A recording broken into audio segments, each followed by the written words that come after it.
It was close to midnight when my phone buzzed with a message that shattered the quiet of my apartment. It was from my mother's neighbor, Mrs. Talbot. She wrote only 5 words that made my stomach drop. "Something happened to your sister." I didn't think. I grabbed my keys, threw on the first coat I could find, and drove through the rain toward my mother's house on the edge of town. The wipers beat against the storm, my heart louder than the thunder.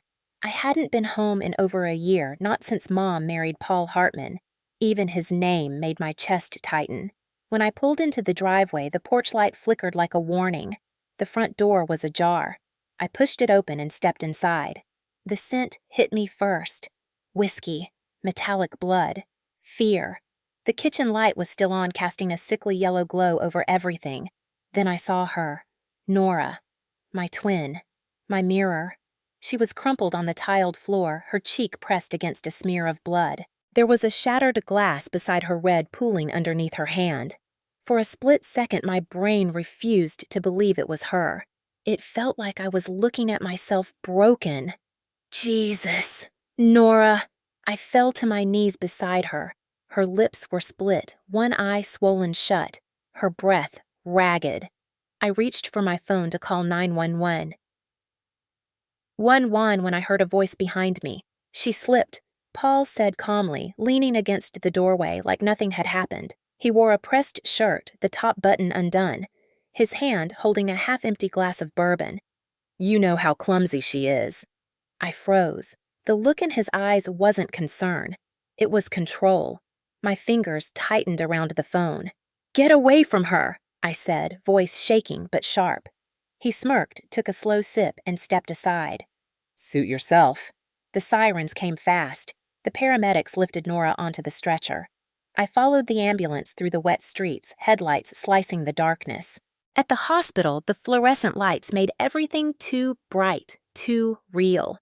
I waited outside the ER until a doctor came out, her expression grave. "These injuries," she said quietly, "they're not from a fall." She looked at me like she wanted to say more, but didn't. I nodded, unable to speak. When they finally let me in, Nora was awake but trembling. Her face was pale, her fingers clutching the blanket like a lifeline. She looked at me with a mix of terror and exhaustion. "You shouldn't have come," she whispered. "Who did this, Nora?" I asked, though I already knew. Tears welled in her bruised eyes. "If you tell anyone, he'll hurt Mom. Promise me you won't." My throat burned. "He already hurt you." She turned away, her voice a broken whisper. "Please, Dana. Just promise." I stood there helpless, watching her disappear into herself. She had always been the gentler one, the softer twin. I was the one who fought back, who left home, who never looked back. And now she was the one bleeding because I hadn't been there. Later in the hospital bathroom, I stared into the mirror above the sink. My reflection looked back at me, the same face that lay bruised on the hospital bed down the hall. Same hazel eyes, same jawline. Only the pain was different. I pressed my palm against the glass and whispered, "I'm sorry." But the reflection didn't forgive me. That's when the thought struck. Sharp, dangerous, electric. If no one would listen to her, maybe they'd listen to me. If he could do this to her and walk away with a smirk, then he deserved to face the one version of us he couldn't break.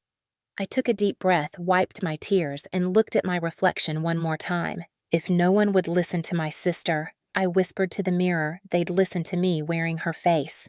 Outside, the rain finally stopped, but the thunder kept rolling somewhere far away. I walked back to her room, took her cold hand in mine, and made a silent vow. He thought he had broken one of us. He had no idea there were 2. Growing up as twins meant sharing everything except the same childhood. When our parents divorced, the judge split us like property. I went with our father, a quiet architect who measured his affection in blueprints and structure. Nora stayed with Mom, who was still young enough to believe in second chances, and remarried a man named Paul Hartman, a salesman with a handshake that lingered too long and a smile that never reached his eyes. At 12, I didn't understand the danger of charm. By the time I did, it was too late. I grew up learning how to survive in a city that didn't care who you were. Nora grew up learning how to survive in a house that cared too much about appearances. Our lives diverged the way light splits through cracked glass, 2 reflections, Same origin, different direction. Even from miles away, our bond never faded. We had a language no one else understood built on half sentences and shared intuition. Sometimes I'd wake at night with my heart racing, text her, "You okay?" and she'd reply, "Just tired." Other times she'd call out of nowhere when something bad happened to me, like she could feel the tremor through invisible threads. People called it twin telepathy. I called it truth. The last time we spent a summer together was before college. We rented a cheap cabin by Lake Michigan, spent nights laughing under mosquito lamps, talking about who we wanted to become. I said I wanted to write stories that made people pay attention. She said she wanted to teach kids that kindness mattered. I remember thinking how lucky she was to believe the world could be that simple. When she met Paul for the first time, she was 17. He was already dating our mother, flashing expensive watches and stories about business trips to New York. I remember how she shrank a little when he spoke over her at dinner. "You've got a lot to learn, kid," he said once, laughing, and Mom laughed too. That sound still echoes in my memory like something broken trying to sound whole. After that, calls from Nora became less frequent. When I moved to Chicago to work as a journalist, I tried to keep in touch, but our conversations grew shorter. "Everything's fine," she'd say. "Paul's strict, that's all." I told myself she was an adult now. I told myself not to interfere. But guilt is a patient creature. It waits. The first sign that something was wrong came 6 months before the hospital night. She sent me a selfie from her classroom. At first glance, it looked normal, warm smile, soft curls. But when I zoomed in, I saw it. A faint discoloration just under her jawline. I asked, and she laughed it off. "Tripped on the porch stairs," she wrote. "You know me, clumsy as ever." My gut twisted, but I let it go. I let it go again 2 months later when she canceled our yearly birthday dinner, saying she caught the flu. I let it go when she stopped posting photos entirely, because sometimes denial feels safer than truth. I had my own life to manage, deadlines, investigations, a string of stories that kept me up until dawn. But when the phone rang that night and I saw the message from Mrs. Talbot, I realized how blind I'd been. The signs weren't subtle. I just hadn't wanted to see them. The first time I saw Nora after our parents' divorce, I remember thinking how strange it felt to look at my own face and not recognize it. She had grown quieter, cautious in how she moved, as if she'd learned to anticipate punishment. I asked her once if Mom was happy. She smiled too quickly and said, "Happier than she's been in years." I didn't realize back then that happiness and silence can look the same. Now in the hospital, I watched her sleeping and remembered the girl she used to be, the one who made paper cranes out of homework sheets, who believed that people could change if you loved them enough. That belief had become a weapon used against her. Our mother had always needed someone to lean on, and Paul made sure she leaned only on him. He managed her finances, her friends, even her appointments. When I tried calling her after the incident, she answered on the second ring, voice shaky. "Dana, it was an accident. You're making things worse by being dramatic." I wanted to scream, but I didn't. "Mom," I said slowly, "the doctor said her injuries aren't consistent with a fall." Silence. Then she whispered, "You don't know what you're talking about. Paul takes care of us. He's just under pressure." That was when I realized she wasn't lying to me. She was lying to herself. Later that day, I went back to Nora's house while she slept. The police had already taken their report, leaving behind the stale scent of latex gloves and cheap coffee. The place was spotless, too spotless. Every trace of struggle erased except for a small stain near the baseboard, faint as a shadow. I stood there staring at it until my hands shook. Upstairs, their bedroom door was locked. I picked it with a hairpin, a skill learned long ago when curiosity outweighed manners. Inside, I found order that felt violent. Everything arranged perfectly, cufflinks aligned, shirts ironed with military precision, his cologne heavy in the air. On the dresser, I found an envelope marked Policy Renewal. It was an insurance form under Nora's name, signed by Paul. The date was 3 weeks ago. Her life insured for $500,000. My skin went cold. On the nightstand, an old phone charger. I checked under the bed and drawers behind the bathroom mirror, looking for anything, any clue that could make sense of this nightmare. In the closet, I found a photo box. Inside were old pictures, cards, and receipts. One photo froze me completely. It was Paul's arm around a blonde woman at a corporate event. The timestamp said last year. On the back, in his handwriting, the words, future plans. My breath hitched. That's when I heard footsteps behind me. I turned. Paul stood in the doorway, smiling, holding his phone. Didn't take you long to snoop, did it? My pulse spiked. I was looking for her things. I said carefully. You shouldn't be here, Dana, he said, stepping closer. Your mother's upset enough. I forced myself to hold his gaze. Upset? You nearly killed her. He laughed softly. You reporters always exaggerate. The way he said reporters made my stomach twist. I hadn't told him I was one. That night, I locked myself in my hotel room and called my friend Marcus, a detective I'd worked with before. Dana, he said, without a statement from your sister or evidence of ongoing danger, there's not much we can do. If he's as smart as you say, he's already covered his tracks. I stared out the window at the city lights, rage boiling beneath my skin. Then I'll find what he missed. It was then, in that sleepless hour between midnight and dawn, that I made my choice. If I couldn't protect Nora as myself, I'd protect her by becoming her. It sounded insane at first, impossible, but twins have advantages other people don't. Same face, same voice, same bone structure. The only difference was the spirit behind the eyes. She wore fear. I'd wear fury. When I returned to the hospital, I told Nora my plan. Her eyes widened in disbelief.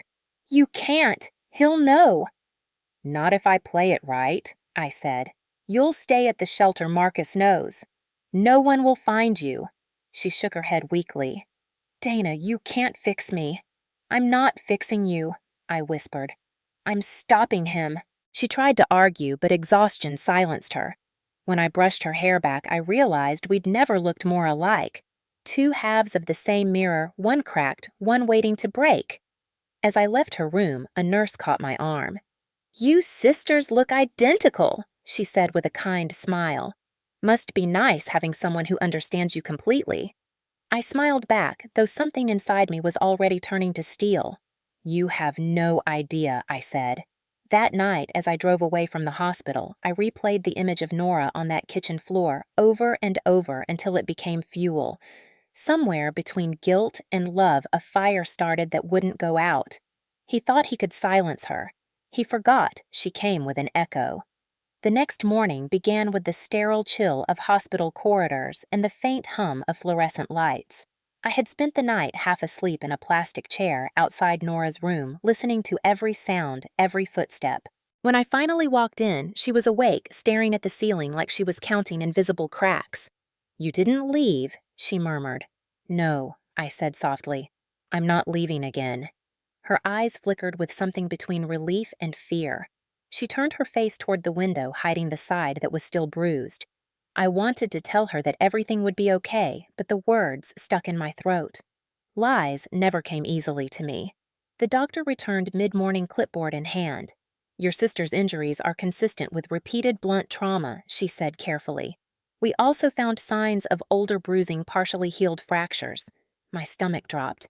How old? Weeks, she said. Maybe months. The air thickened. I glanced at Nora, whose eyes filled with tears she didn't let fall.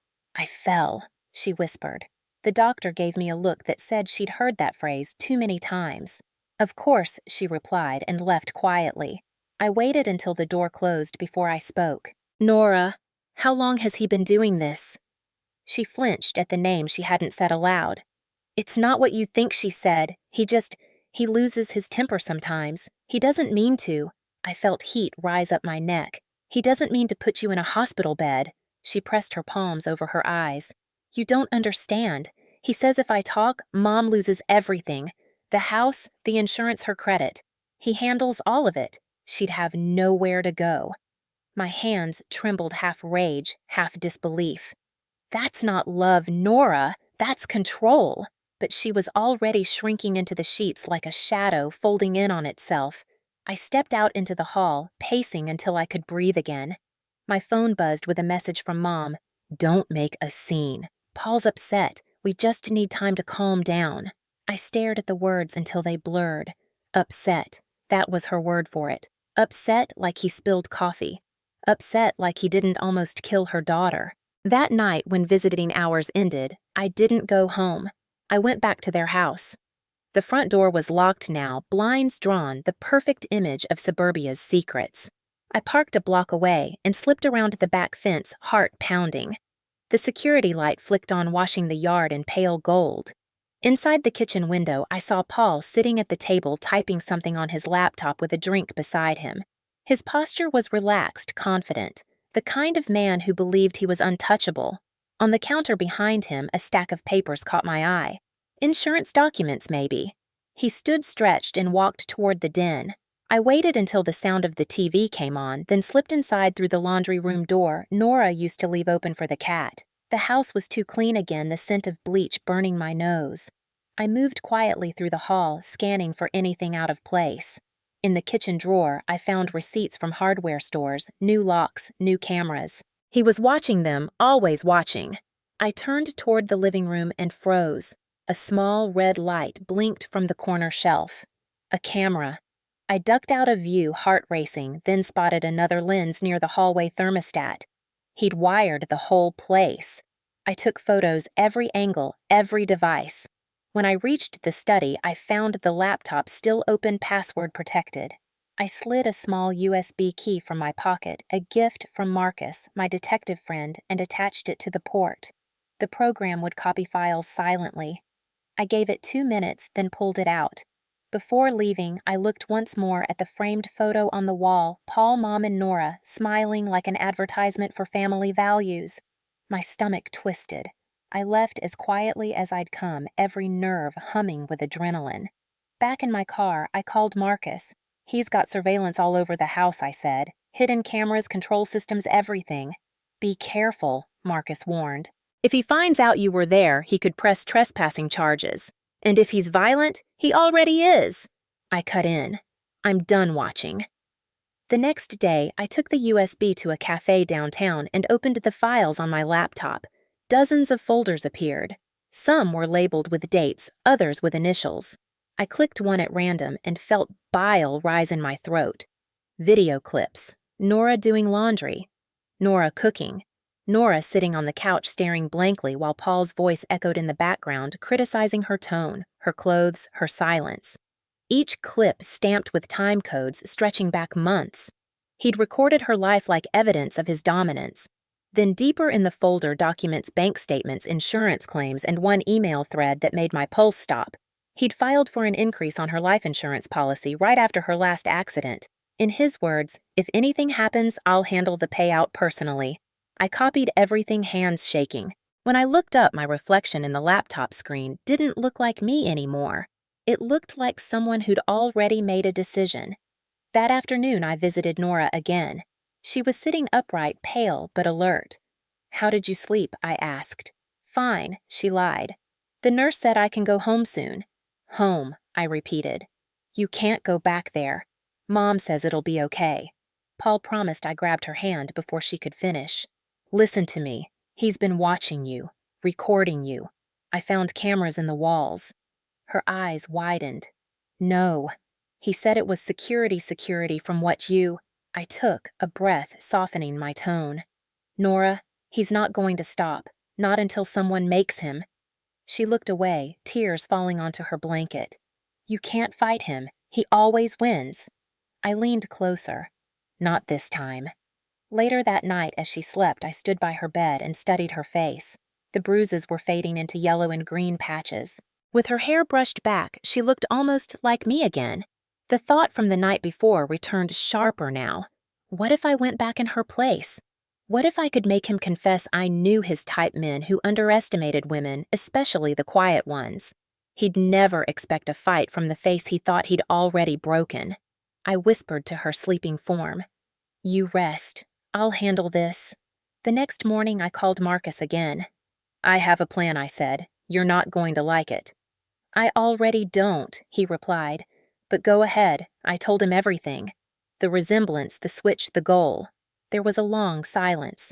"If you do this, Dana," he said, "you're crossing into dangerous territory. You need evidence, not revenge." "I'm not looking for revenge," I said. "I'm looking for truth." "You sound like a journalist," he muttered. "I am." When I hung up, I felt something I hadn't felt since this nightmare began. Focus. Every bruise on Nora's body was a headline waiting to be written, and I was done letting the story be edited by fear. Somewhere inside that house, between the lies and the silence, was proof, and if no one else would find it, I would. The morning I decided to become my sister, the city felt unnaturally still, as if the world was holding its breath before something irreversible. I stood in front of my bathroom mirror, scissors trembling in my hand, staring at the reflection that looked too composed for what I was about to do. Nora's hair was shorter than mine by a few inches. She parted it differently, softer, less deliberate. I took a deep breath and cut. The first strand fell into the sink, followed by another and another, until the woman in the mirror was no longer the version of me who wrote articles and chased deadlines. She was someone who could disappear into another life. I applied foundation over the faint freckles she never had used concealer to dim the sharpness of my expression. Nora's eyes always looked a little sad, a little apologetic, while mine tended to harden without warning. I practiced softening them, tilting my chin down, smiling like she did, small, hesitant, the kind that asks for permission. When I finished even, I hesitated. The resemblance wasn't perfect, but it didn't need to be. People saw what they expected to see. That was how Paul had gotten away with everything. He relied on blindness. I called Marcus to confirm Nora's transfer to the women's shelter under a different name. "She'll be safe," he promised. "But you can't tell her where you're going. If she knows, she'll warn him." "She won't," I said. "She's too scared."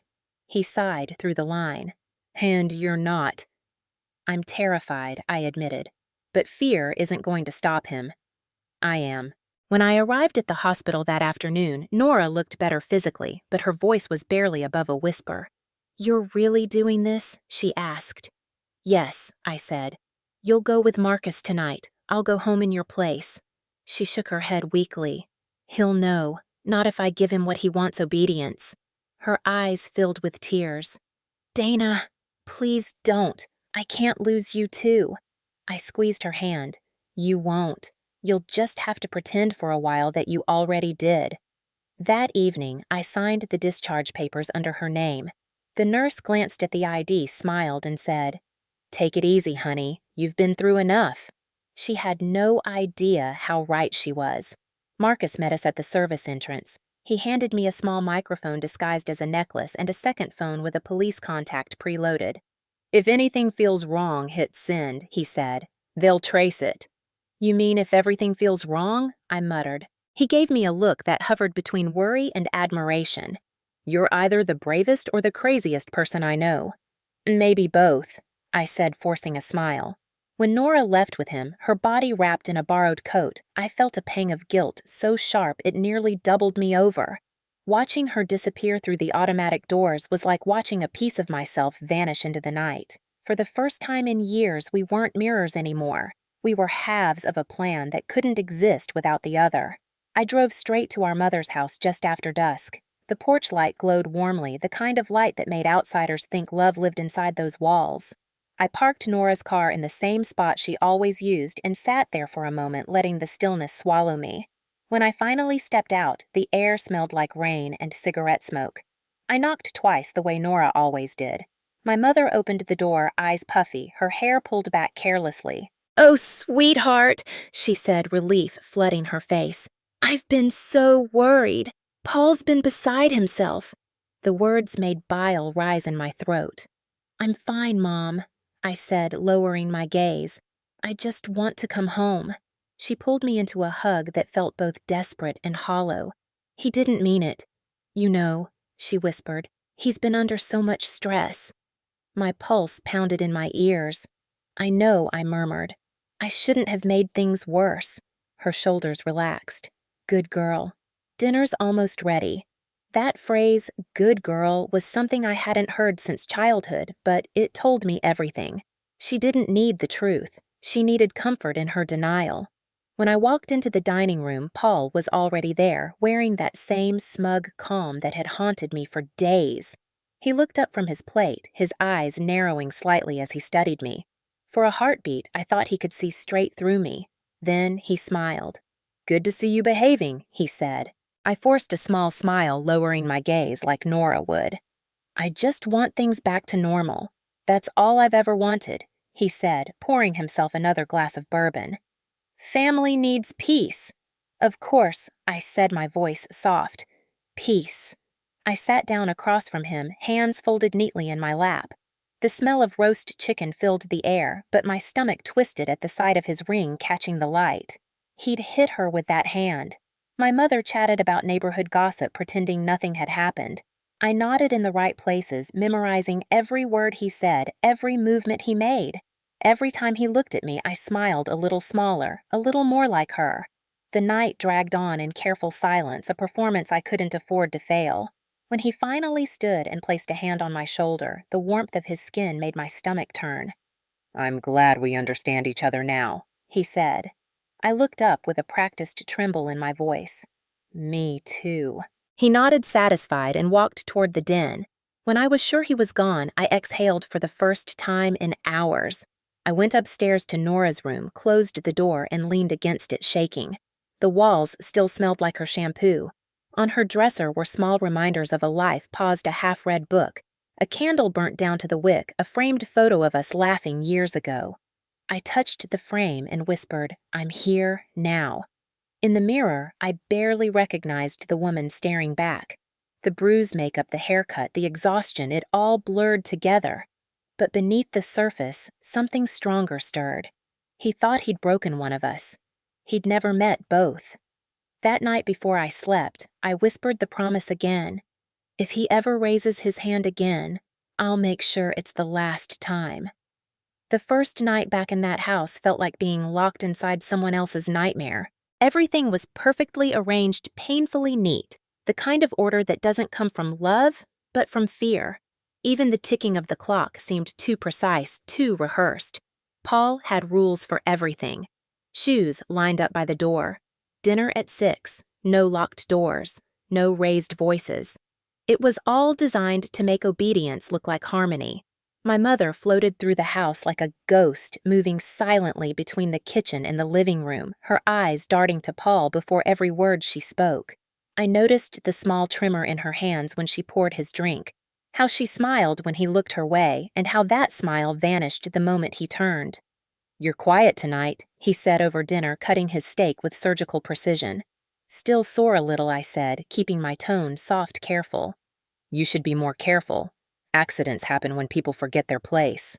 He didn't even glance up as he said it. My fork stopped halfway to my mouth. I forced myself to nod. "I'll remember that." He smiled, faintly satisfied. "Good girl." I wanted to hurl the plate across the room. Instead, I excused myself, claiming I needed rest. Upstairs, I closed the door to Nora's room and exhaled slowly. The necklace Marcus had given me pressed against my collarbone, a tiny comfort in a hostile world. I checked the mirror on the dresser, running my fingers along the edges until I found what I was looking for, a small pinhole near the frame. A camera. My heart hammered. I crouched, examining the bookshelf, the lamp, even the smoke detector. Every room had one. I counted 5 before I stopped. He'd turned the house into a surveillance trap. I whispered into the necklace mic, "Marcus, he's got cameras everywhere." Static answered. The signal wasn't strong enough here. I needed to get outside. The next morning, I played my part. I smiled when spoken to cleaned dishes I hadn't dirtied and let him believe the illusion of control was intact. "I might run to the store later," I said casually. "We're out of milk." He didn't look up from his paper. "Take the list on the fridge." I did, slipping my phone into my pocket. At the supermarket, I parked at the far end of the lot and ducked into the coffee shop next door. The moment I connected to Wi-Fi, the mic came alive. Dana Marcus's voice crackled through. "Finally." "You okay?" "He's watching everything," I whispered. "Every room's wired, and he's got insurance paperwork on Nora's life." "Jesus, that's premeditated. Keep recording." "I'll get a warrant started. That'll take days," I said. "He could do anything before then." "Then we make sure he doesn't suspect you. Stay in character." "You sound like a director," I said. "You're the one in the movie," he replied grimly. I went back home with groceries and a steady smile. Paul was in the den staring at his computer. "Where'd you go?" he asked without looking up. "Just the store." "Did anyone talk to you?" My pulse quickened. Just the cashier. He studied me for a moment, then nodded. Dinner at 6. It wasn't a suggestion. That evening, I found another layer to his control. He had access to my mother's bank accounts, her emails, even her phone. I saw him scrolling through her messages, deleting one from a friend who asked how she was doing. She doesn't need distractions, he said when he caught me watching. Family keeps her focused on what I asked before I could stop myself. He turned his head slowly, his eyes narrowing. On gratitude, the silence that followed was suffocating. He finally smiled, but it didn't reach his eyes. You should learn that too. Later, when he fell asleep in the recliner, I crept into his office. The air smelled of leather and whiskey, papers were stacked neatly, and a framed photo of him shaking hands with a police chief sat on the shelf. That explained a lot. He had friends in places that could bury reports before they saw daylight. I sat at his desk, heart pounding, and opened a drawer. Inside were memory cards, each labeled by date. I took one and slipped it into my pocket. Then I saw a small black notebook tucked under the keyboard. My hands shook as I opened it. Inside were notes, times, dates, and cryptic phrases. Discipline necessary, remorse temporary, insurance secured. The final line chilled me. If she talks, fix it. I snapped a photo with my phone, returned everything, and slipped back upstairs. The next morning, my mother avoided eye contact. She'd been crying again. Her mascara left faint stains on the tissue in her hand. He's just stressed, she whispered when I passed her in the hallway. Don't provoke him. Mom, I said, lowering my voice. You don't have to live like this. She flinched. You don't understand marriage. Sometimes you have to endure. Endure being afraid. Endure keeping peace. She snapped, then covered her mouth. I'm sorry, she said quickly. You're right. I shouldn't have. It's okay, I said softly. You're tired. But inside, my anger hardened. Paul had turned her into an echo. That night, I planted a small audio device behind the vent in the dining room and one under the armchair where he always sat. When he poured himself another drink, he muttered, "Women forget who keeps the lights on." The words hissed through the tiny mic like poison. Every syllable recorded, every threat preserved. Over the next few days, I gathered everything I could. Video clips, audio files, bank statements showing transfers from Mom's account to one marked under his sister's name. He was siphoning money, building something hidden. When he left for work, I copied every file I found. Each night, I sent the data to Marcus using an encrypted link. By the third day, Marcus texted, "Almost enough. We just need a confession or direct threat." That opportunity came sooner than expected. On the fourth night after dinner, Paul poured himself another drink and leaned back in his chair studying me. "You've been different lately," he said. My heart skipped. Different? How? Quieter. Smarter. He smiled faintly. "You finally learned. Learned what? That silence keeps you safe." I met his eyes, forcing a small smile. "Yes, I've learned." He nodded approvingly, then reached across the table and touched my chin, lightly tilting my face toward the light. "You're healing nicely." I was starting to think I went too far. The touch burned like acid, but I didn't move. "It's okay," I whispered. "I shouldn't have made you angry." He smirked, satisfied. "Good girl." I excused myself before my mask cracked. Upstairs, I locked myself in the bathroom, gripping the counter to stop my shaking. His words replayed in my mind. I was starting to think I went too far. There it was, the confession. The recording device had caught it all. I looked at my reflection in the mirror, my heart pounding with something between terror and triumph. Fear has a smell, I whispered to myself, bourbon and cheap aftershave. Tomorrow, I'd take the evidence to Marcus. Tomorrow, he'd face the truth he'd built his empire to avoid. For now, I had to survive one more night in the house of control. I found the diary by accident. It was hidden behind a row of old paperbacks in Nora's dresser, bound in worn blue leather with her initials scratched faintly on the cover. For a long time, I just stared at it, afraid of what I'd find inside. But curiosity has a way of turning into courage when pain leaves you no choice. I opened it carefully, pages brittle from years of secrets pressed too hard into paper. The first entry was dated 2 years ago. He calls it discipline. He says I need to learn respect. My chest tightened. The handwriting was small neat the way she used to write grocery lists when we were kids. But the words weren't the sister I knew. They were the confessions of someone slowly erasing herself. Mom says he loves me in his own way. I think love isn't supposed to hurt this much. But maybe I'm the problem. Maybe I make him angry. I kept reading page after page of apologies written by a woman who had done nothing wrong. He likes when I'm quiet. When I try to speak, he says my voice makes his head ache. Sometimes I count how many steps it takes before he slams a door. It's usually 3. My hands shook as I turned the pages. She had documented everything. Dates, bruises, excuses. One entry was marked with a small bloodstain near the corner. He said I shouldn't have called you Dana. He said you'd ruin everything. I told him I didn't, but he slapped me before I finished. I saw stars for the first time. They weren't pretty. I had to stop reading for a moment, press my palms against my face to steady myself. Rage and grief collided inside me like 2 storms trying to destroy each other. I flipped to the back where the writing grew messier. I started pretending to sleep before he came home. It's easier that way. He talks to himself when he drinks. Says Mom owes him. Says I remind him of someone who left him once. Sometimes I think he hates me just for breathing. Tears blurred the ink. I could almost hear her voice low and trembling as she wrote. If anything ever happens to me, please don't hate Mom. She's scared too. She just hides it better. I closed the diary and held it against my chest, feeling the weight of her silence pressing through the cover. For years, she'd been screaming on these pages, and no one had heard her. I thought of all the times I'd been too busy to visit, too sure she was fine because she said she was. Guilt is a quiet parasite. It eats you slowly from the inside until all that's left is the echo of what you should have done. That night, I took the diary into the bathroom and photographed every page with my phone. Evidence, proof, truth carved in ink. When I was done, I sat on the cold tile floor and cried for the little girl who used to make me laugh until milk came out of my nose.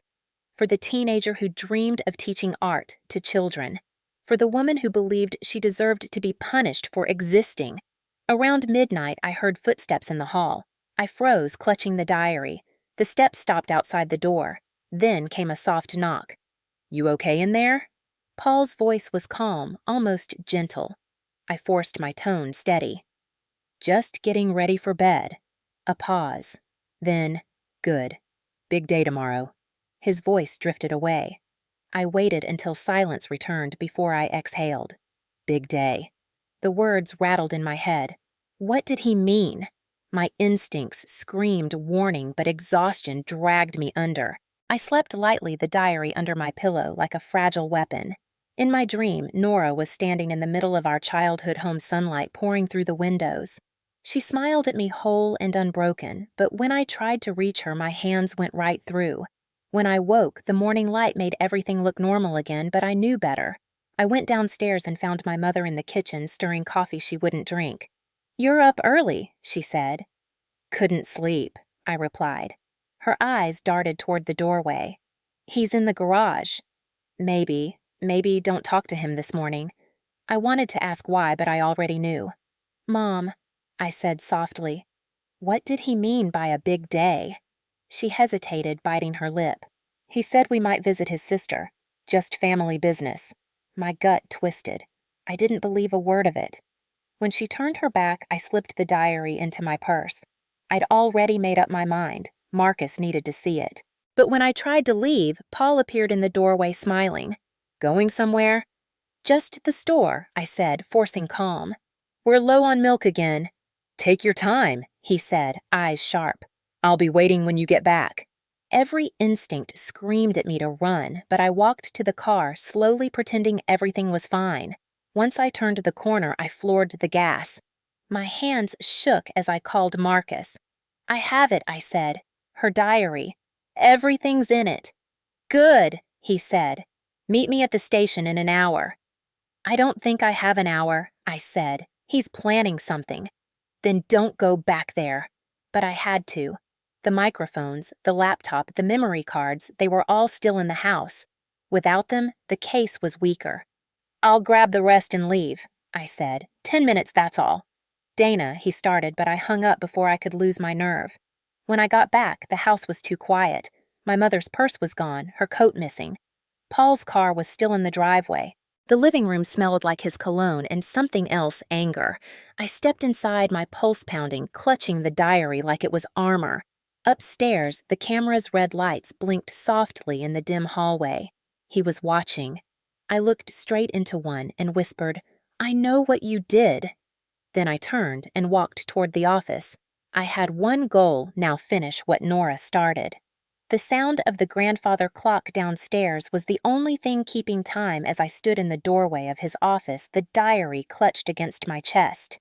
The air smelled like bourbon and smoke, the same bitter perfume of every secret he had tried to hide. The blinds were drawn, and the dim light from the desk lamp painted his face in sharp lines when he turned to look at me. "You're home early?" Paul said, his voice too casual. He leaned back in his chair, swirling a glass of amber liquid. "Did you get what you needed from the store?" I forced a nod. "Yes." "Good," he said. "Your mother's gone to her sister's for a few days. I told her you needed some quiet time to think about your behavior." His smile didn't reach his eyes. I could see the tension in his jaw, the way his hand gripped the glass a little too tightly. "What behavior?" I asked softly. "The way you've been snooping. The way you've been acting like someone else." His gaze darkened. "You think I don't notice?" My pulse thundered in my ears. "I don't know what you mean." "Oh, I think you do." He stood slowly, his chair scraping the hardwood floor. "You've been talking to people. You went into my office. You touched my things." He stepped closer, every movement deliberate. "That's not like you, Nora. You used to know your place." I backed up a step, my mind racing. The necklace mic pressed cold against my skin. I needed him to talk. I needed him to say it. "You're scaring me," I whispered. "Good," he said simply. "Fear keeps people honest." He took another step forward, and I caught the faint smell of bourbon on his breath. "You've been different ever since that night. Maybe the hospital knocked some sense into you, or maybe it knocked it out." His smile was small, cruel. "Remind me what you told them again, that you fell." I hesitated, forcing myself to tremble. Yes. "Good girl," he said, "because accidents happen all the time. And if another one happens, nobody's going to believe it wasn't your fault." I felt the words like a slap. "You're drunk," I said. "I'm in control," he replied, his tone tightening. "You think you can trick me? You think you can make me the villain in your little sob story?" He laughed, then low and bitter. "You don't understand how the world works. Men like me don't lose." "You already have," I said quietly. His eyes narrowed. "What did you just say?" "You heard me." I straightened, letting my voice harden. "You lost the moment you laid a hand on her." His face shifted from confusion to realization, then fury. "Her," he repeated. "What are you talking about?" I took a step forward, meeting his stare. "I'm not Nora." The silence that followed was razor sharp. He blinked, his brain struggling to catch up. "What did you say?" "I'm Dana." I said, my voice steady now. "And I know everything. The cameras, the insurance, the diary." His face twisted a cocktail of rage and disbelief. "You think you can walk into my house and accuse me?" "Your house!" I snapped. "You bought it with her fear." He slammed the glass onto the desk, shattering it. "You stupid girl," he hissed, stepping closer. "You don't know what you've done." I took a breath, backing toward the hallway. "I know enough. You don't know what happens to people who cross me," he said, his voice rising. "I've built everything from nothing, and I won't let two pathetic women take it away."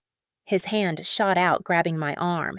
The pressure made stars burst behind my eyes. "You're going to ruin everything," he growled.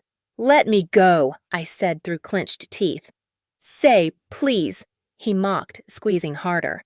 Pain flared through my arm, but I didn't scream. I stared at him with the calm of someone who's already survived the worst. "I'm not afraid of you," I said.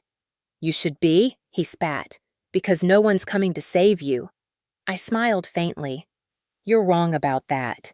I pressed my fingers to the pendant around my neck, the small button Marcus had told me to use only when I had what they needed.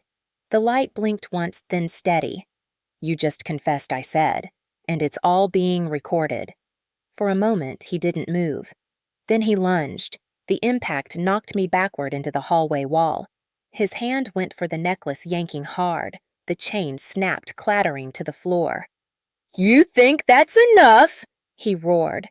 "They'll never find it." I kicked at him, connecting with his knee. He stumbled, but only for a second. "You should have stayed gone, Dana," he shouted, his face red with rage. I grabbed the first thing I could reach, a glass lamp, from the side table and swung. It shattered against his shoulder, sending shards flying.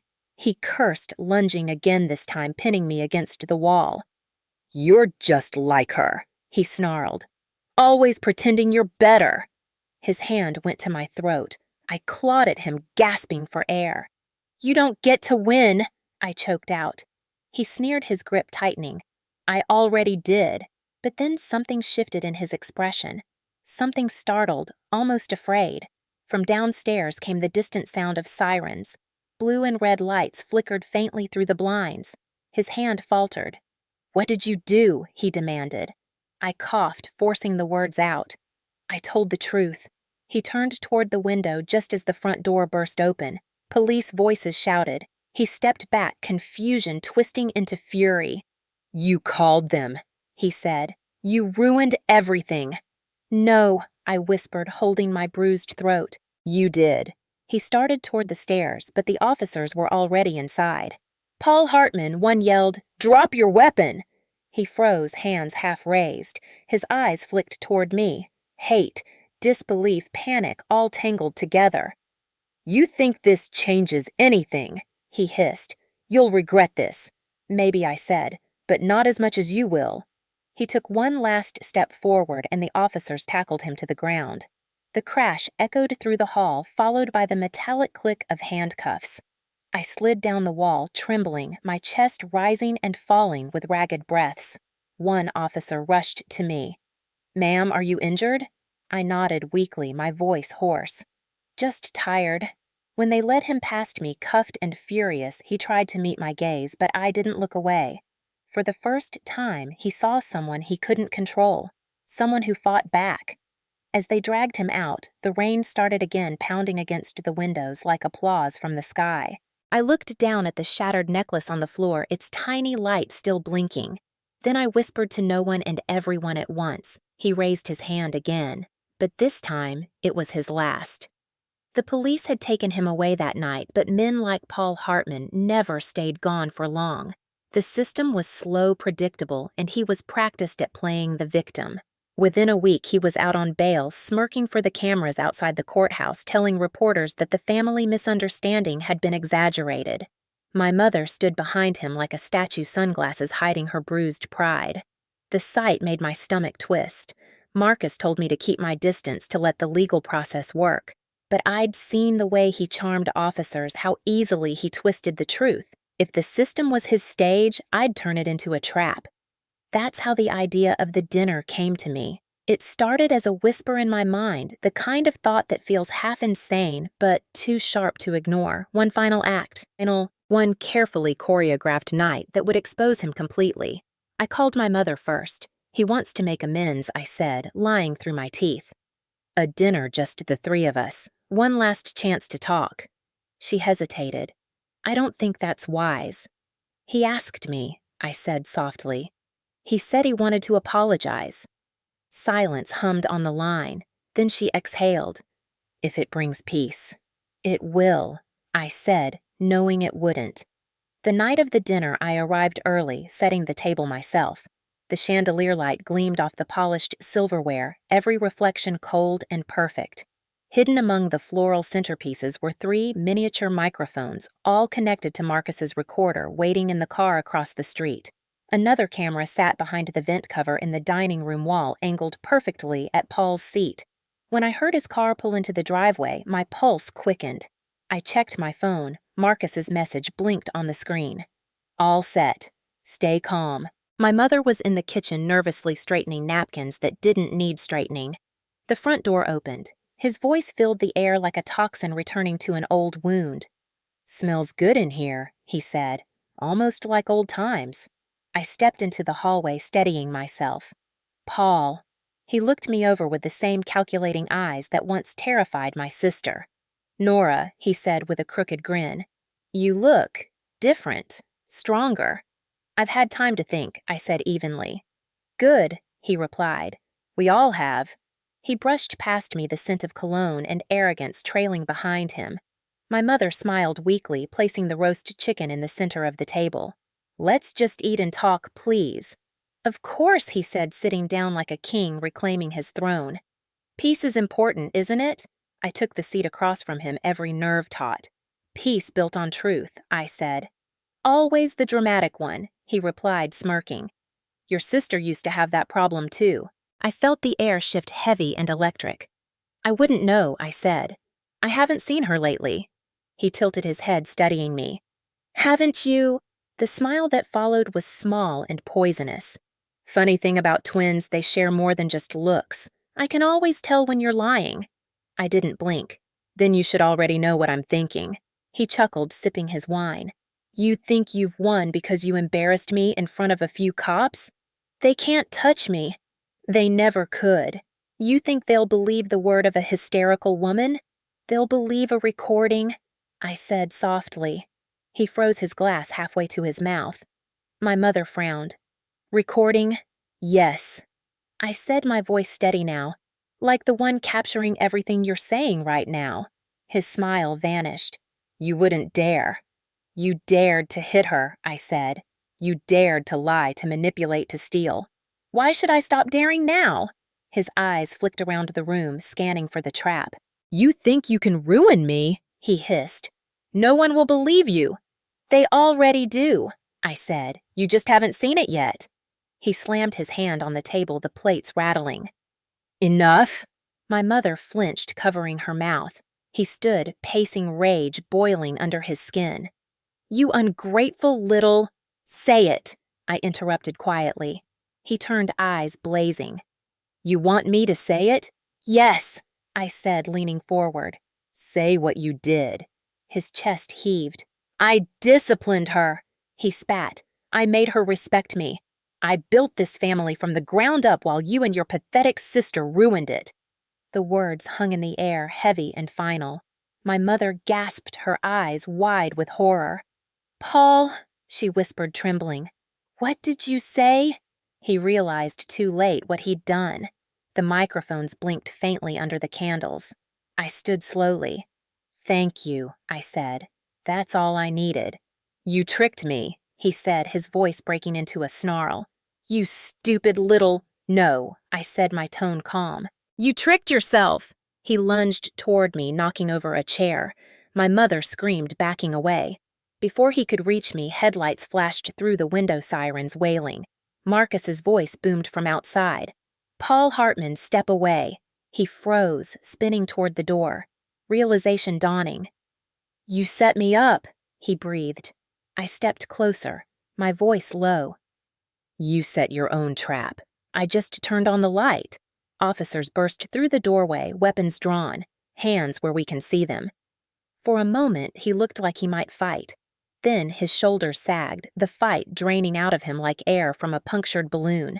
They cuffed him right there beside the table he'd once ruled like a tyrant. As they led him past me, he spat on the floor. "You'll regret this," he hissed. "No," I said quietly. "I'll remember it." When the door slammed shut behind him, my mother collapsed into a chair, sobbing. "How could I not see it?" she whispered. I knelt beside her, taking her trembling hands. "Because he made you believe blindness was love," I said. "But it's over now." Outside, the sirens faded into the distance, leaving only silence and the faint hum of the chandelier above us. I looked at the overturned chair, the spilled wine, the broken illusion of peace.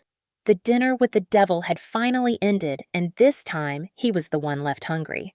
The footage went viral before dawn. Marcus had forwarded the file to the state attorney's office, but someone on the legal team leaked it, and by morning, every local news station was running it under the headline, "Stepfather's Dinner Confession." The video wasn't just evidence, it was theater. The camera caught every sneer, every arrogant word that came out of Paul's mouth, his voice dripping with contempt as he declared his violence a form of discipline. The audio was crystal clear, the microphones picking up even the sound of my mother's breath hitching when she realized the truth. By noon, the internet had done what courts never could. It turned him into a monster with a face. I watched the broadcast from my apartment numb and shaking. My phone buzzed nonstop with calls from reporters, advocacy groups, and strangers who saw pieces of their own past in our story. I didn't answer any of them. Instead, I stared at the screen as the anchor repeated the words I'd heard 1,000 times in my nightmares. I disciplined her. I made her respect me. It didn't sound like him anymore. It sounded like every abuser who ever hid behind love. My mother called me that afternoon, her voice breaking. "They keep knocking at the door," she said. "Reporters, cameras, they want me to talk." "You don't have to," I said gently. "You don't owe anyone anything. But maybe—" She hesitated, sniffling. "Maybe I should. Maybe people need to know what he was really like." "Then tell them I said. Tell them what he did to you to Nora." "I didn't protect her," she whispered. "I can't forgive myself." "Then don't," I said softly. "Just do better now." There was a long silence, then the faint sound of her breathing. "Is she safe?" she asked. "She is," I said, glancing at the text I'd received from the shelter. Nora resting, reading, smiling for the first time in days. She's going to be okay. That night, I couldn't sleep. Every time I closed my eyes, I saw the look on Paul's face when he realized he was trapped. The fear in his eyes wasn't satisfying the way I thought it would be. Revenge never feels like victory. It just empties you out. Around 3 a.m., my phone rang again. "Marcus. He's being transferred to county jail," he said. "They're charging him with felony assault insurance fraud and unlawful surveillance." I let out a shaky breath. "So it's really happening." "It's happening," he said. "You did good, Dana." The tape made it impossible to deny. "He'll still try," I murmured. "Men like him always do." "Then we'll make sure he doesn't get the chance." He paused. "You should know something else. The DA's office wants you and your sister to testify at trial." My stomach turned. "She can't handle that. We'll keep her protected," he said, "but your testimony could lock him away for good." "I'll do it," I said. "Even if it kills me, I'll do it." The following week was a blur of legal meetings, interviews, and nightmares. Reporters parked outside my building, shouting questions I didn't want to answer. People I hadn't spoken to in years texted me things like, "You're so brave," and "he got what he deserved." I didn't feel brave. I felt broken in new ways. But every time I thought about stopping, I pictured Nora's diary, those small, careful letters spelling out years of pain, and I kept going. The morning of the preliminary hearing, the courthouse was packed. Marcus met me at the entrance, handing me a coffee I couldn't drink. "You okay?" he asked. "Define okay," I said, managing a weak smile. Inside the courtroom buzzed with whispers and flashing cameras. Paul sat at the defense table in an orange jumpsuit, still trying to look superior. When his eyes found mine, he smirked. I didn't flinch. The judge played the recording for the court. Every word echoed through the chamber. My mother sat behind me, holding Nora's hand, trembling as the truth unfolded in surround sound. When the tape reached the part where he confessed I disciplined her, the courtroom fell silent. For once, his voice couldn't twist the narrative. The judge's gavel came down hard. "Remanded without bail," she declared. A wave of murmurs rippled through the room. Marcus squeezed my shoulder. "You did it." But I wasn't celebrating. I turned to look at my mother. She was crying not just from grief, but from something that looked like freedom. When it was over, we walked out into the daylight together. The air felt clearer, sharper. Cameras swarmed us, voices shouting questions. "Ms. Whitlock, are you seeking compensation? Do you have a message for other survivors?" I stopped at the courthouse steps, raised my chin, and looked straight into one of the lenses. "We're not seeking money," I said. "We're seeking peace. And to anyone still living in fear, record everything. Tell someone. Don't let silence become your cage." The clip aired on every network that night. Messages flooded in from women across the country, teachers, nurses, grandmothers, each one saying the same thing in different words. Thank you for speaking when we couldn't. The story had stopped being just ours. It had become a mirror for thousands of others. Still, part of me couldn't rest. I visited Nora at the shelter a few days later. She was sitting by the window, sunlight catching the healing bruises on her skin. When she saw me, she smiled small and tired, but real. You look different, she said. So do you, I replied. They said he's going to prison, she whispered. Do you think he'll ever change? Men like him don't change, I said. But we do, she nodded slowly. Thank you for saving me. I shook my head. You saved yourself. I just gave you a voice. We sat there for a long time, not speaking, the silence finally soft instead of suffocating. As I left, she handed me something, her old diary now closed and wrapped in ribbon. Keep it, she said, so I don't have to read it again. That night, I placed it on my desk beside the broken necklace mic. Proof of what was taken and what was reclaimed. I opened my laptop and began typing the headline for my next article, Truth on Tape, How a Family's Silence Broke and Justice Finally Spoke.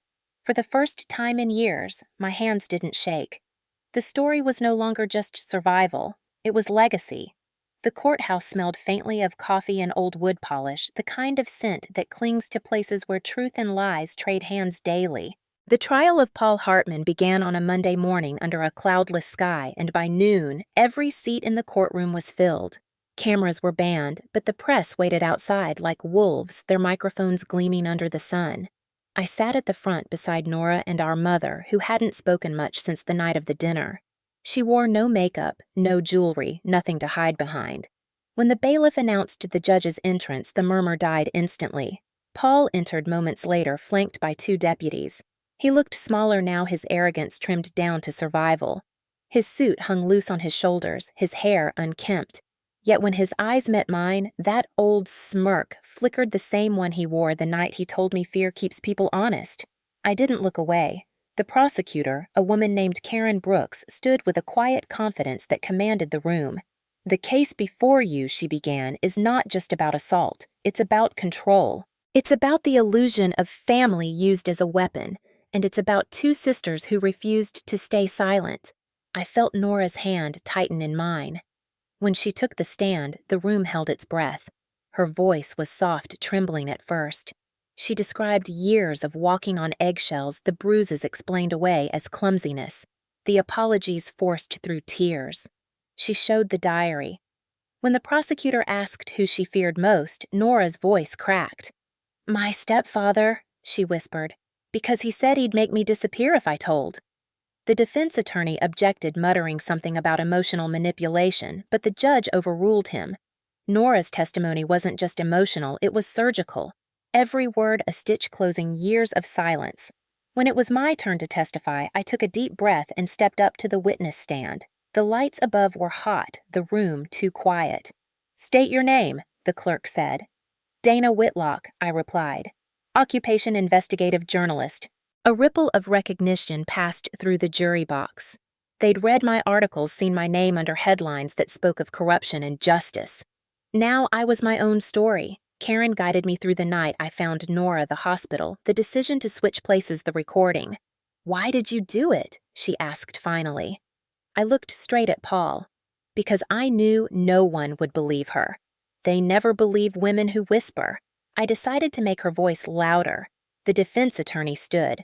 Ms. Whitlock, you impersonated your sister illegally, recorded my client, and manipulated the situation for attention, didn't you? No, I said evenly. I exposed the truth he was too proud to hide. You admit deception. Then he pressed. I admit strategy, I said. Because the system rewards abusers who smile in daylight. Gasps rippled across the room. The judge banged her gavel. Order. The defense tried to paint Paul as a misunderstood patriarch, a man under stress, a provider pushed too far.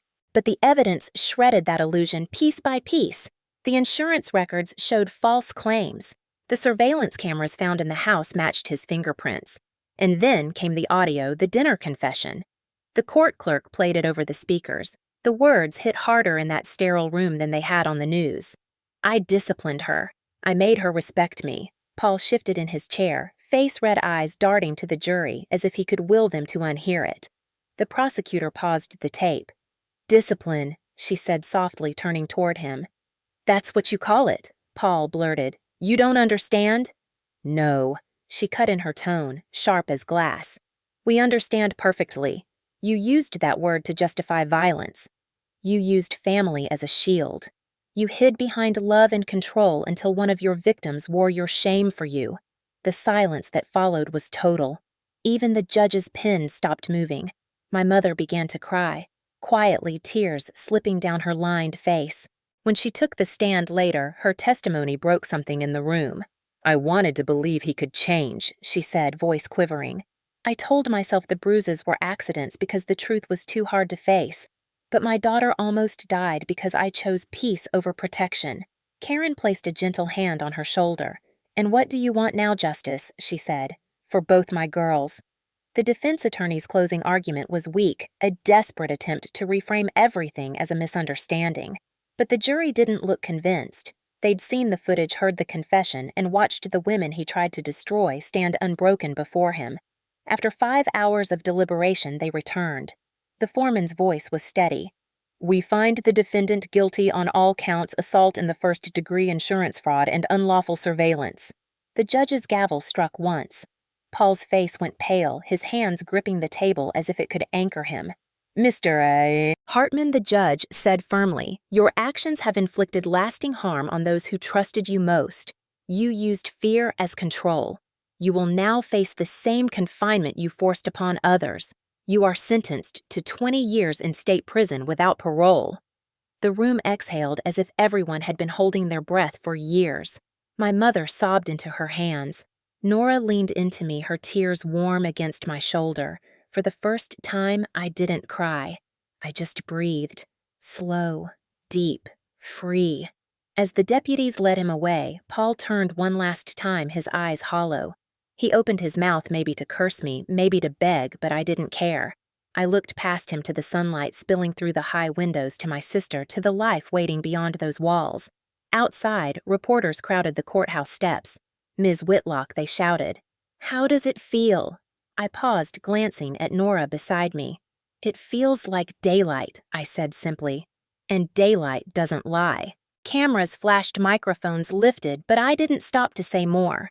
We walked toward the parking lot, hand in hand, our shadows stretching long and unbroken behind us. The trial was over, but something bigger had begun. In a world where truth was often buried, we had dug ours out with blood and steel. Justice wasn't perfect, but it was ours, and this time it had come in daylight. The first morning after the verdict, the world felt strangely quiet. No sirens, no courthouse murmurs, no cameras flashing outside the window. Just sunlight spilling through the curtains and the distant sound of waves brushing against the shore. We had driven through the night to the coastal town Nora had always dreamed of visiting, a place she used to describe in her diary as where the air doesn't hurt. The rented cottage smelled faintly of sea salt and new paint. It wasn't much: 2 bedrooms, a chipped white porch, and wildflowers climbing the fence, but it was freedom. Nora stood on the porch steps, a mug of tea in her hands, watching gulls glide above the water. Her bruises had faded to pale ghosts. "You ever think we'd make it here?" she asked. I shook my head. "I used to think escape was selfish. Now I think it's sacred." She smiled, soft but sure. "Do you still feel guilty?" "Every day," I said honestly. "But it doesn't own me anymore." We fell into a rhythm that didn't need words. I spent mornings writing columns for a survivor-focused newsletter, stories of women who'd endured and rebuilt. Nora started teaching again, online classes at first, then in person. The students adored her, unaware of how much courage it took just to walk into a classroom again. Sometimes she'd come home exhausted but glowing, saying things like, "A little girl stayed after class just to say she wants to be a teacher like me." Those moments felt like sunlight breaking through long clouds. Our mother called often. Therapy had softened her voice, stripped away the denial that once defined her. "I'm sorry I let it happen," she told me one evening over the phone. I thought keeping peace was love, but I see now peace built on silence is just fear in disguise. We're all learning, I said. That's what healing is. She visited 2 months later, trembling as she stepped through the cottage door. Nora hugged her first long and wordless. When she hugged me next, I didn't flinch like I thought I would. Forgiveness didn't erase the past, it just loosened its grip. One night, sitting by the fire, Nora asked, "Do you think people can ever really start over?" I stared at the flames, remembering everything, the bruises, the fear, the trial, the light. Not from nothing, I said, but we can start from truth. That's better. She nodded slowly, eyes glimmering. I like that. We decided to stay. I traded my city apartment for the cottage, turned the spare room into a small office with a desk facing the sea. Each morning I'd write while the tide came in, crafting essays that turned pain into purpose. My first full-length piece was titled Sisters Reborn. It wasn't just about us, it was about every woman who had ever been told to endure. It spread quickly across survivor networks, shared by people who said it made them feel seen. One comment stayed with me. You gave us permission to live again. Nora and I started hosting small support circles in our living room on Sunday afternoons. Women came with stories that echoed ours, voices shaking at first, then steadying as the fire crackled.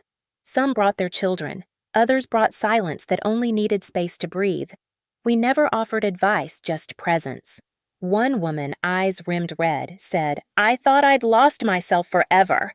Nora reached across the table, squeezing her hand. "You didn't lose yourself," she said. "You were just waiting for a place to come home to." That line became our motto. We printed it on a wooden sign above the doorway. Home is where truth is safe. Months passed and the seasons softened the edges of memory. The nightmares came less often.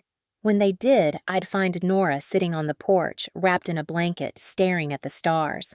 I'd sit beside her in silence until she whispered, "I can breathe again." Sometimes we laughed about small things, burned toast, seagulls stealing snacks, the cat that adopted us and refused to leave. Normalcy felt like luxury. We built it piece by piece. When spring arrived, we planted a garden. Roses, lavender, and forget-me-nots lined the path to the porch. Symbolic, I teased. Therapeutic, she corrected, smiling. Watching her kneel in the dirt, sunlight warming her hair, I realized how much we'd both changed. Survival had carved us into something stronger than before. We weren't just sisters anymore. We were proof that broken doesn't mean ruined. One evening, as the sun melted into the horizon, Nora handed me a sealed envelope. "What's this?" I asked. "The last entry from my diary," she said, "the one I couldn't write until now." I opened it carefully. The handwriting was small and steady. For years, I thought Dana was my other half. But maybe we're each whole, just braver together. If he ever tries to break one of us again, he'll find out the hard way we share the same backbone, not just the same face. I laughed through tears. "You always did write better than me," maybe she said, "but you always lived louder." That night, I framed her note and hung it beside my desk. It reminded me daily of everything we'd survived and everything we'd chosen instead. On the anniversary of the verdict, we stood together at the edge of the pier, wind tugging at our hair gulls crying overhead. The past felt distant, but not erased like waves reshaping sand. "We shared a face," Nora said quietly, "but now we share a future." I looked at her. My twin, my reflection, my mirror rebuilt. And this time, I said, no one gets to take it away. The tide rolled in gentle and endless, carrying our old selves out to sea. A year after the verdict, Nora and I returned to the town we swore we'd never set foot in again. The drive felt different this time, no dread in our throats, no ghosts waiting on the porch. The Hartman house still stood at the end of the street, though the paint was peeling and the garden had long died. The bank had repossessed it months after Paul's sentencing, leaving it empty like a shell after a storm. But to us, it wasn't just a house. It was the epicenter of everything that broke us and everything we rebuilt from. When the realtor handed us the keys, she said softly, "Are you sure people around here say it's cursed?" I looked at Nora and we both smiled. "We're here to lift the curse," I said. We spent the next 3 months transforming the space. We painted the walls in shades of light, tore up the old carpet that had once soaked up silence, and replaced it with warm wood floors that echoed laughter. Every nail, every brushstroke felt like reclaiming something that had been stolen. The neighbors watched quietly at first, curious. Rumors spread that the Whitlock sisters were turning the house into something new. By spring, a wooden sign appeared on the front lawn, "The House Built on Truth." A refuge for women finding their voice. It was our greatest act of defiance and our truest act of love. The first night the shelter opened, 3 women arrived. One carried a toddler, one wore sunglasses, though it was dark, and one said nothing at all. We made them tea, showed them the rooms, and told them, "You're safe here." It wasn't charity, it was solidarity. Every scar on those walls had taught us how to listen. Nora ran the workshops teaching art therapy and journaling. I handled logistics, fundraising, and partnerships with legal advocates. Word spread faster than we expected. Donations came in from across the country, many with notes that simply read, "For the sister who couldn't leave yet." Sometimes survivors from other states would drive hours just to sit in the kitchen where we once hid from fear. They'd cry, laugh, and leave notes in a jar by the door. "You gave me hope," one said. "You reminded me my story isn't over." One evening, I stood on the front porch watching the sun dip low behind the trees. The laughter from inside floated out, the sound of children playing tag down the hall, women cooking together, someone strumming an old guitar. The house was alive again, humming with resilience. Nora joined me, wiping paint off her hands. "Do you think he knows?" she asked quietly. "Paul." I shook my head. "Maybe, but it doesn't matter. He built walls to trap us. We built doors to free others." She smiled, eyes glistening. "You always find the right words. You found the right purpose," I said. "This was your dream." She leaned on the porch rail, breathing in the evening air. "It was our survival first. Then it became something bigger." She nodded toward the sign by the gate. "The House Built on Truth. I still can't believe it's real." "Neither can I said. "But maybe that's the point. Miracles don't come from nowhere. They come from people who refuse to stay broken." The porch light flickered on as the sky deepened to gold. For a moment, I thought of our younger selves, the girls who once stood in this very doorway, afraid to breathe too loud. If they could see us now, they wouldn't recognize the house, but they'd recognize the strength. Inside, a woman's voice called, "Dana, we're out of coffee." I laughed. "Be right there." Nora turned to go inside, but paused. "You know," she said softly, "when I used to dream about a safe house, it never looked like this." "How does it look now?" I asked. She smiled. "Like home." As she disappeared inside, I stayed on the porch a little longer, watching the last light fade. The house no longer haunted us, it healed us. Every beam, every wall, every echo held a story of pain turned into purpose. I ran my fingers over the wooden railing, the surface warm from the sun, and whispered, "This house stands for every woman who was told to be quiet." From the open window came laughter again, bright, unbroken, alive, and in that sound I heard the one thing that had been missing all those years: peace. When I tell this story now, I start not with the violence, but with the silence that followed it, because that's where the real damage lives. Silence is what keeps monsters hidden and victims doubting themselves. I used to think survival meant forgetting, but I've learned it means remembering loudly. A year after opening The House Built on Truth, Nora and I sat in its living room, surrounded by women writing their stories for the first time. Some still trembled when they spoke. Others wrote like their hands were on fire.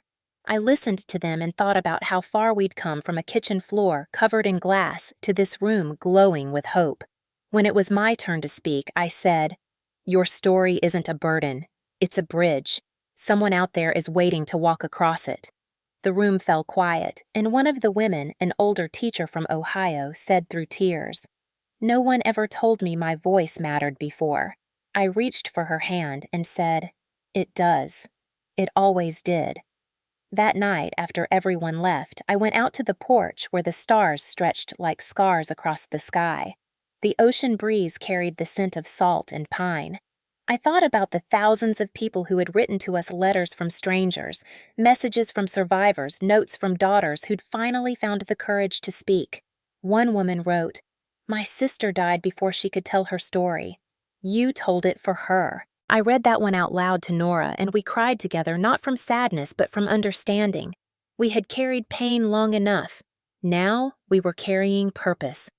Sometimes I still wake at night to the faint echoes of the past, the sound of glass breaking, the smell of whiskey and fear.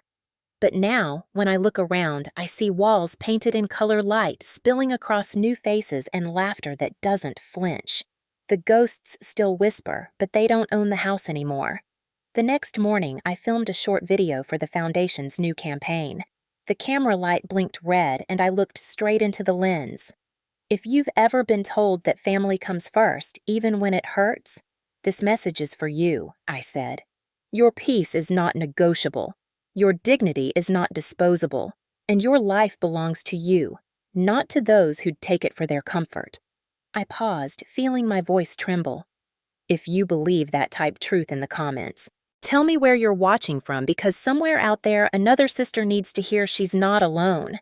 The video spread faster than we imagined, thousands of shares, millions of views. Women from every corner of the country commented with their cities, their ages, their stories. Oklahoma. 30 p.m., one wrote. Finally telling my mom the truth tonight. Florida, 7:15 a.m., another said. I'm leaving him today. Seattle, midnight, one woman wrote. I thought I was alone. I'm not.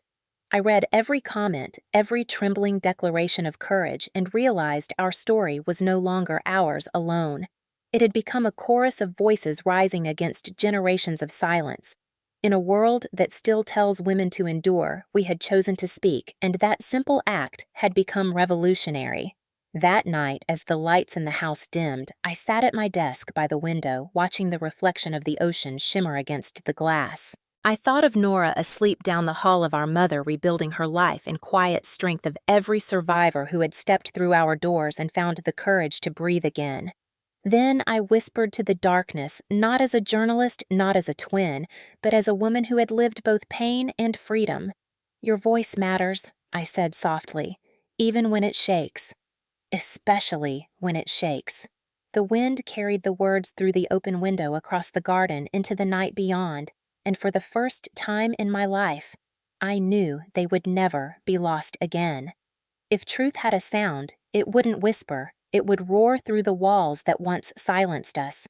I used to think that surviving meant walking away, quietly closing the door, pretending the fire had never burned. But I've learned that silence is just another cage, and every cage can be broken by a single voice. Maybe you've felt that silence too, the kind that hums under dinner tables where everyone smiles too wide, where fear wears perfume and bruises hide behind long sleeves. Maybe you've stood in front of a mirror and wondered how your life became someone else's story. If you have, then this isn't just my story, it's yours. Because what happened to me, to Nora, to every woman who's been told to keep peace at any cost, it's not an isolated tragedy. It's a pattern we were all taught to accept.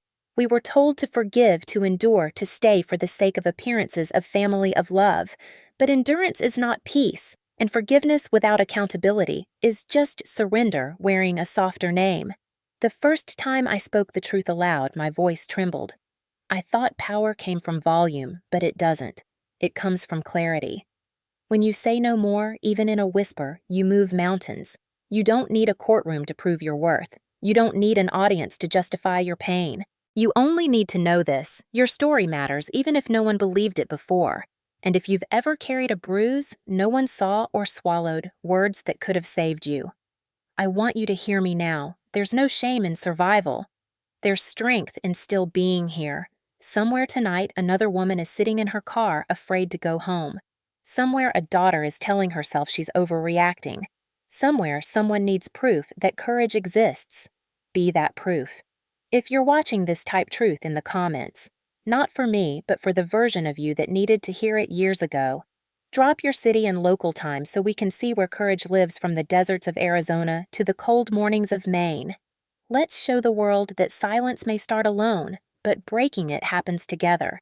Share this story not for views, not for outrage, but because every share becomes a flare in the night sky, a sign to someone still in the dark that they're not invisible.